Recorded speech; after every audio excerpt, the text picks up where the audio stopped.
नमस्कार, मैं पंकज प्रसून। आज की चर्चा संघ प्रमुख मोहन भागवत के नाम। दरअसल मोहन भागवत ने बड़ा बयान दिया है। बयान कहाँ दिया? कोलकाता में दिया। कोलकाता में संघ शताब्दी वर्ष के मौके पर जो है कार्यक्रम का आयोजन किया गया। इस कार्यक्रम में आरएसएस प्रमुख, संघ प्रमुख मोहन भागवत ने शिरकत किया।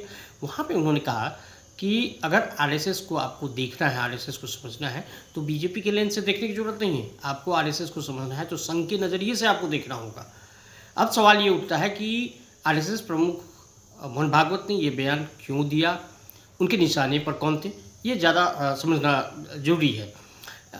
अब हाल फिलहाल में अभी राहुल गांधी जर्मनी के दौरे पर गए हुए हैं। राहुल गांधी ने क्या किया? जर्मनी में कहा, एक बयान दिया। और जर्मनी में कार्यक्रम के दौरान उन्होंने कहा कि आरएसएस प्रमुख जो हैं वो सच में नहीं, ताकत में ज़्यादा विश्वास रखते हैं। ये निशाना साधा है राहुल गांधी ने।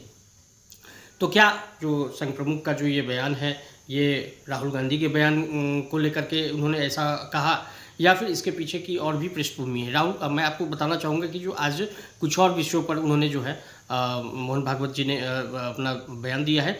और जो प्रमुख बातें हैं, जो उनके स्पीच की जो प्रमुख बातें हैं कि संघ का मकसद जो है हिंदू समाज को संगठित करना है या किसी के खिलाफ नहीं है। अगर आप एक्सरसाइज कर रहे हैं, ये ऐसा मोहन भागवत ने, कि इसका मतलब ये नहीं कि आप किसी पर हमला करने की योजना बना रहे हैं। उन्होंने संघ के गणवेश को लेकर के भी कहा कि जो हम लोग गणवेश में हैं, मतलब आरएसएस का जो जो ड्रेस है, उस ड्रेस को धारण करके अगर हम पथ संचलन करते हैं तो इसका मतलब इसे पैरामिलिट्री नहीं समझा जाए। ये उन्होंने बड़ी बात कही। दूसरा, उन्होंने संघ का गठन को लेकर के भी साफ किया कि संघ का गठन जो है भारतीय समाज को तैयार करने के लिए किया गया था, ताकि भारत एक बार फिर से विश्व गुरु बन सके। इसके अलावा जो मैंने सबसे पहले आपको बताया कि जो उनके बयान का सबसे प्रमुख बयान रहा कि आरएसएस को आपको समझना है तो बीजेपी के लेंस से या बीजेपी के चश्मे से देखने की जरूरत नहीं है, संघ को संघ के ही नज़रिए से आपको देखना होगा। ये बड़ी बातें जो हैं उन्होंने मोहन भागवत जी ने कही अपने। दरअसल अभी जो है संघ शताब्दी वर्ष मनाया जा रहा है और देश भर में कई जगहों पर कार्यक्रम हो रहे हैं। और इस कार्यक्रम में अभी कुछ दिन पहले भी बेंगलुरु में भी कार्यक्रम में मोहन भागवत ने शिरकत किया। तो इसी सिलसिले में आज कोलकाता में थे। अब है क्या कि जो अगर आप देखें तो थोड़ा इसका बैकग्राउंड में भी हमें जाना होगा कि क्या मोहन भागवत ने राहुल गांधी पे आक्रमण किया, या राहुल गांधी पे उनके निशाने पर राहुल गांधी थे, या फिर उन्होंने बीजेपी को आईना दिखाने की कोशिश की। इसके पीछे की भी एक पृष्ठभूमि में जाने की ज़रूरत है, इसलिए क्योंकि 2024 में चुनाव से कुछ ही दिनों पहले 2024 का जो लोकसभा चुनाव हुआ था, उसमें जो बीजेपी के जो राष्ट्रीय अध्यक्ष है जेपी नड्डा, उन्होंने कहा कि अब बीजेपी को संघ की ज़रूरत नहीं है।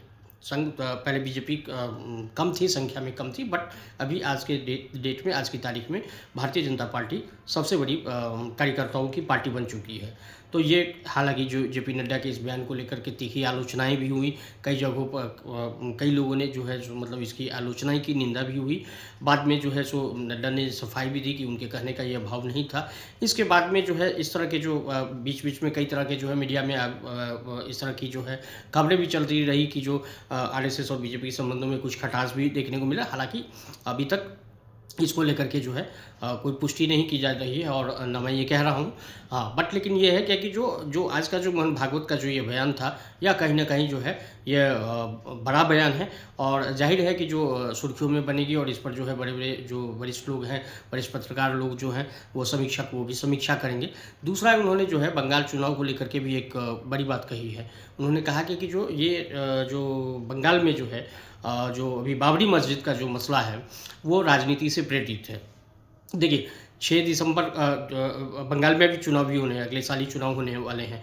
और 6 दिसंबर को आप लोगों को पता भी होगा, पूरी जानकारी भी होगी, 6 दिसंबर को जब बाबरी डिमोलिशन का जो वो है, बाबरी विध्वंस की जो बरसी है, उस बरसी को जो टीएमसी के एक नेता थे हुमायूं कबीर, उन्होंने जो है ऐलान किया था कि मुर्शिदाबाद में वो बाबरी मस्जिद का जो प्रतिकृति है उसी तरह की एक मस्जिद बनाएंगे। हालांकि इसके बाद में टीएमसी जो है उसने तुरंत एक्शन लिया और हुमायूं कबीर को पार्टी से सस्पेंड कर दिया। लेकिन 6 दिसंबर को बाबरी मस्जिद का जो प्रतिकृति है उसको नींव डालने का काम हुमायूं कबीर अपनी बात पर अड़े रहे। हुमायूं कबीर ने जो नींव डाला, और उस कार्यक्रम में बंगाल के कोने कोने से लाखों की संख्या में मुस्लिम हैं। हुमायूं कबीर का दावा है कि 2 लाख से अधिक जो है मुस्लिम लोगों ने उस कार्यक्रम में शिरकत किया। और कई जगहों से मस्जिद की जो आपको याद भी होगा कि जो कार सेवा के समय लोग ईंट लेकर के भी जाते थे, तो उसी तर्ज पर जो है ईंट लेकर के भी कई लोग पहुँचे। उसके बाद में वहाँ तुरंत जो है आनन फानन में कई सारी जो निर्माण सामग्री भी इकट्ठा हो गई। वहाँ बाबरी मस्जिद बनाने का जो है जो काम जोर शोर से जारी है।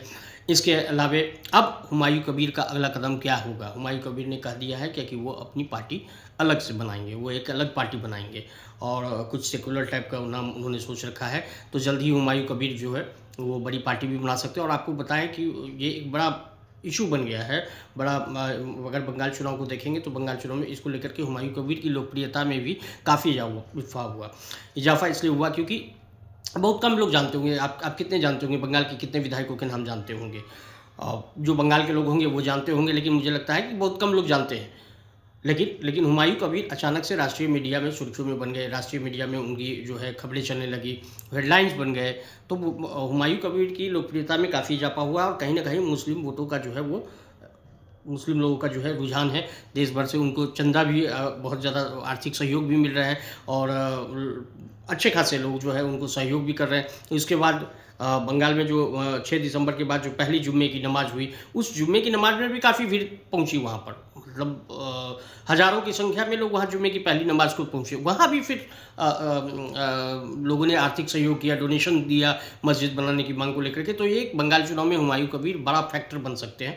और इस सिलसिले पर भी आज मोहन भागवत ने कहा कि जो है यह पूरी तरह से जो है राजनीति से प्रेरित है और ऐसा उन्होंने कहा।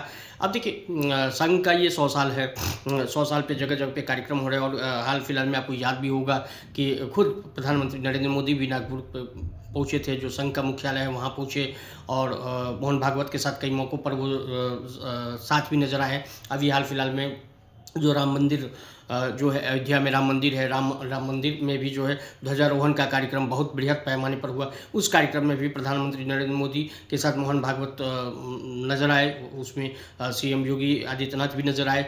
तो कुल मिला जुला करके जो है संघ खुल करके ही कहती है कि जो हम हिंदुओं को जागृत करने का काम कर रहे हैं।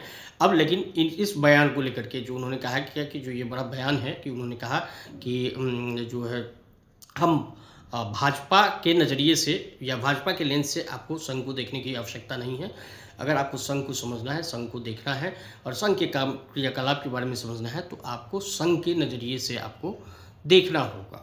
और आपको बताऊं कि बंगाल में चुनाव है और निश्चित रूप से जो है संघ की कई सारे कार्यशालाओं में भारतीय जनता पार्टी के भी सभी लोग पहुंच रही हैं और संघ की भी उसको लेकर के काफ़ी तैयारी है। और भले मोहन भागवत ये कहें, लेकिन कहीं ना कहीं लोग ये मान करके चलते हैं, आम लोगों की धारणा बनी है और बनी है कि मतलब कि संघ का बैकअप भाजपा को और मजबूती प्रदान करता है कहीं ना कहीं। तो इस वीडियो को लेकर के आपके क्या कमेंट्स हैं, अपने कमेंट्स जरूर आप अपनी राय रखिए। और इसके साथ ही आप सभी से अभी तो विदा लूँगा, लेकिन फिर कल नए विषय पर नई चर्चाओं के साथ जो है आपके समक्ष हाजिर होऊंगा। और अपनी राय, अपना जो सुझाव है आपका, वह कमेंट बॉक्स में ज़रूर दें। धन्यवाद।